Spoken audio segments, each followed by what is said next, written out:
In this podcast episode, the host welcomes Kris Newby, an author and journalist, to discuss her groundbreaking research on Lyme disease and its potential origins. Newby presents a controversial theory suggesting that Lyme disease may not be a naturally occurring illness, but rather a product of Cold War biological weapons programs.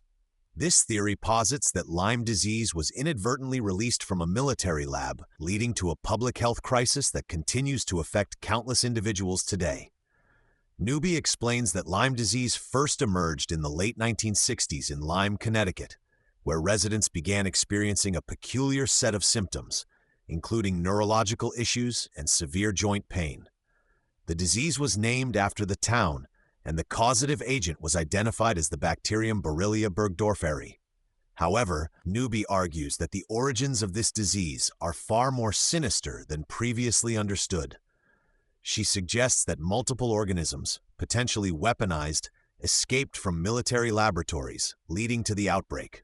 The discussion delves into the history of biological warfare during the Cold War, where the U.S. military experimented with weaponizing ticks and other vectors to create diseases that could incapacitate enemy populations. Newby cites the testimony of Willy Burgdorfer, the scientist credited with discovering Lyme disease, who believed that the bacterium he identified might have been part of a bioweapons program.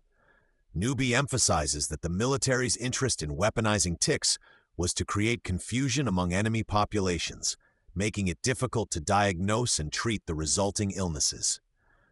Newby highlights the alarming statistics surrounding Lyme disease, noting that approximately 450,000 to 470,000 people are diagnosed and treated for it annually in North America. Despite this, many individuals continue to suffer from long-term consequences due to mismanaged treatment protocols. The conventional understanding of Lyme disease often simplifies it to a straightforward diagnosis and treatment with antibiotics. However, Newby argues that this perspective overlooks the complexities of the disease, including the presence of co-infections and the potential for chronic symptoms. She explains that many doctors receive minimal training on tick-borne diseases, leading to misdiagnoses and inadequate treatment. Newby emphasizes the importance of recognizing the multifaceted nature of Lyme disease and the need for more comprehensive research and treatment options. She advocates for a shift in focus from vaccines, which have historically received more funding, to effective treatments for those already infected. The conversation also touches on the military's historical secrecy regarding biological weapons programs. Newby points out that the U.S. government has a long history of conducting experiments that have had devastating effects on both enemy populations and its own citizens. She references the Korean War, where reports emerged of insects and infected animals being released as part of a bioweapons strategy. Despite the evidence, the official narrative often dismisses these claims as propaganda. Newby argues that the reluctance to acknowledge the potential consequences of these experiments has led to a lack of accountability and transparency. She believes that understanding the origins of Lyme disease and the military's role in its emergence is crucial for addressing the ongoing public health crisis. Kris Newby shares her personal experience with Lyme disease, detailing how she and her husband became severely ill after a vacation in Martha's Vineyard.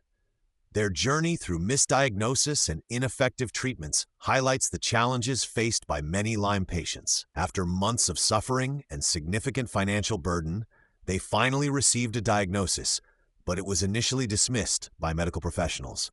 Newby emphasizes the importance of finding knowledgeable doctors who understand the complexities of tick-borne diseases. She encourages listeners to take their symptoms seriously and seek out specialized care. Her experience has fueled her passion for raising awareness about Lyme disease and advocating for better treatment options. As the podcast concludes, Newby expresses cautious optimism about the future of Lyme disease research. She notes that there are emerging tests and treatments that could improve patient outcomes. Additionally, she highlights the importance of ongoing investigations into the origins of Lyme disease and the need for transparency regarding past military experiments. Newby believes that addressing the historical context of Lyme disease is essential for understanding its current impact on public health.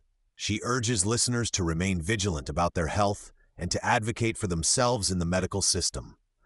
By sharing her story and research, Newby hopes to empower others to seek the truth about Lyme disease and its origins.